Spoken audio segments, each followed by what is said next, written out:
Good morning everyone.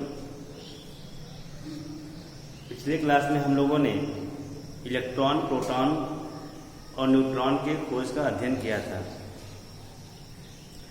आज का topic है रेडियो सक्रियता, रेडियो एक्टिविटी। प्रकृति में कुछ पदार्थ स्वतः ही एक प्रकार की बेधी किरणें उत्सर्जित करते हैं। ऐसे पदार्थ को रेडियो सक्रिय पदार्थ कहते हैं तथा यह घटना रेडियो सक्रियता कहलाती है। उदाहरण के लिए, यदि किसी रेडियो सक्रिय पदार्थ को कहीं रख दिया जाए तो उससे स्वतः ही उच्च ऊर्जा की बेधी विकिरण बाहर निकलने लगती है। ऐसे पदार्थ रेडियो सक्रिय पदार्थ होते हैं, जैसे कि यूरेनियम, थोरियम, पोलोनियम, ये सभी रेडियो सक्रिय तत्व हैं। यदि किसी रेडियो सक्रिय तत्व से निकलने वाले विकिरण को वैद्युत क्षेत्र में रखा जाए तो रेडियो सक्रिय पदार्थ से निकलने वाला विकिरण 3 प्रकार की किरणों में टूट जाता है। जैसे कि यह एक रेडियो सक्रिय पदार्थ है, इसको लेड ब्लॉक में रख दिया गया। लेड ब्लॉक से रेडिएशन नीचे की ओर नहीं जाएगा, उसको लेड ब्लॉक अवशोषित कर लेगा। अब रेडियो सक्रिय पदार्थ से जो विकिरण निकल रहा है वो 3 प्रकार की किरण टूट जाता है। पहला, वह किरण या वह विकिरण जो आंशिक रूप से ऋण प्लेट की ओर जाती है, अर्थात एनोड की ओर, कैथोड की ओर जाती है, वह विकिरण जो आंशिक रूप से कैथोड की ओर अर्थात ऋण प्लेट की ओर विचलित होती है, उसे अल्फा किरण कहते हैं। दूसरा, वह किरण जो अधिक मात्रा में धन प्लेट की ओर अर्थात एनोड की ओर विचलित होती है, उसे हम बीटा किरण कहते हैं। और वह किरण जो बिना विचलित हुए बिल्कुल सीधे निकल जाती है, उसे हम गामा किरण कहते हैं। इस प्रकार हम देखते हैं कि रेडियो सक्रिय पदार्थ से निकलने वाला विकिरण 3 प्रकार के विकिरण से बना होता है: अल्फा किरण, बीटा किरण, गामा किरण। जो धन प्लेट की ओर जाता है वह बीटा किरण होता है, जो ऋण प्लेट की ओर जाता है विकिरण वह अल्फा किरण होता है, और जो बिना विचलित हुए बिल्कुल सीधे चला जाता है वह गामा किरण होता है। अब आते हैं अल्फा, बीटा, गामा किरणों के गुण कि इनके क्या क्या गुण हैं। अब टॉपिक अल्फा, बीटा तथा गामा किरणों के गुण। तो अल्फा, बीटा और गामा किरणों के गुण में हम 4 कॉलम बना लेते हैं। पहला है द्रव्यमान। द्रव्यमान में देखा जाए तो अल्फा कण का द्रव्यमान होता है 4 AMU। अल्फा कण द्रव्यमान होता है 4 AMU, और केजी में देखेंगे तो 6.67 × 10⁻⁻27 किलोग्राम।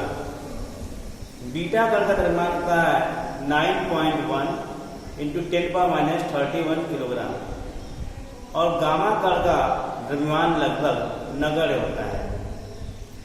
दूसरा गुण है प्रतीक।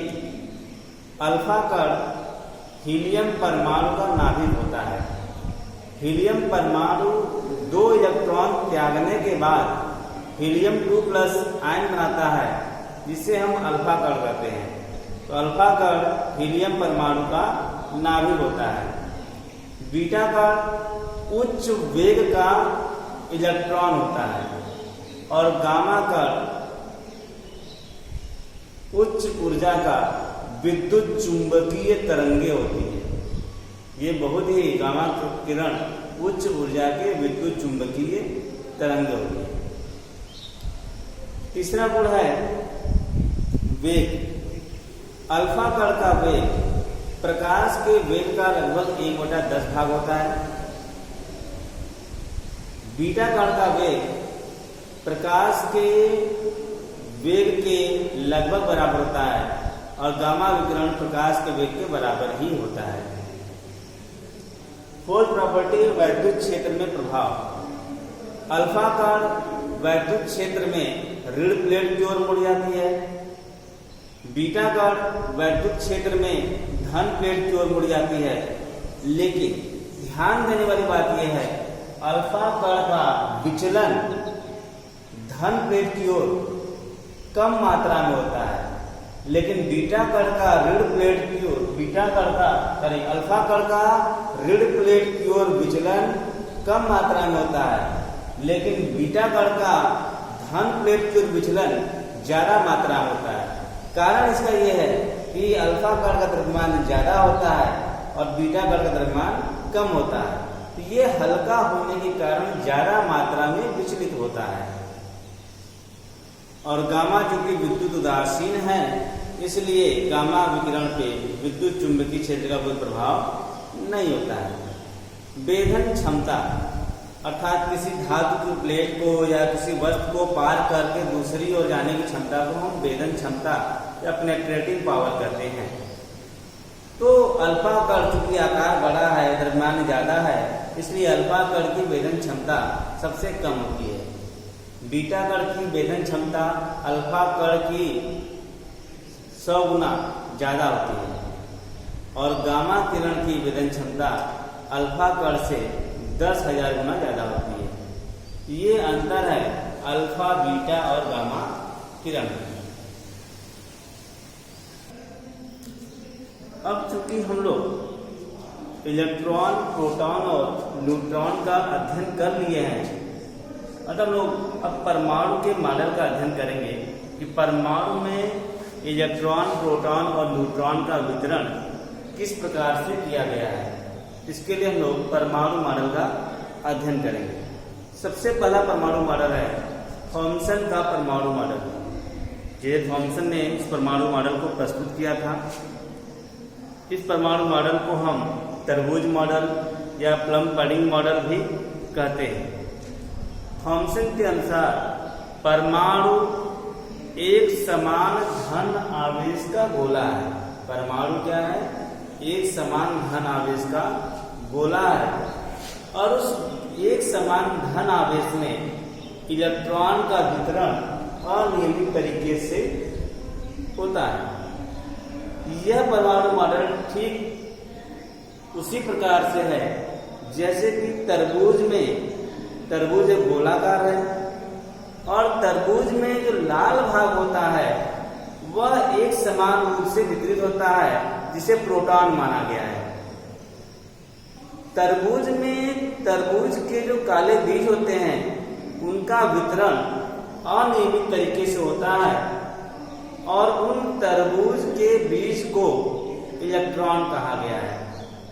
ये है थॉमसन का परमाणु मॉडल। ये परमाणु क्या है? एक समान धन आवेश का गोला है जिसमें इलेक्ट्रॉन का वितरण अनियमित तरीके से किया गया है। इसे हम तरबूज मॉडल भी कहते हैं। लेकिन इसकी कुछ कमियां थी। कुछ क्या? बहुत कमियां थी, क्योंकि जब यह परमाणु मॉडल केवल ओरली दे दिया गया, इसका कोई वैज्ञानिक प्रमाण नहीं है, नहीं था, नहीं है। लेकिन रदरफोर्ड ने जब सोने की पन्नी पर अल्फा कणों की बमबारी की, उससे यह निष्कर्ष निकला कि परमाणु का धन आवेश केवल परमाणु के नाभिक में बहुत ही छोटे से भाग में होता है, जिसे परमाणु का नाभिक कहते हैं। लेकिन यहाँ बताया गया कि धन आवेश अर्थात प्रोटॉन पूरे परमाणु में एक समान रूप से वितरित होता है, जबकि वास्तव में ऐसा नहीं है। इस प्रकार से हम देखते हैं कि यह परमाणु मॉडल रदरफोर्ड के गोल्ड फॉयल एक्सपेरिमेंट, सोने की पन्नी का प्रयोग की व्याख्या करने में पूर्णतः असफल रहा।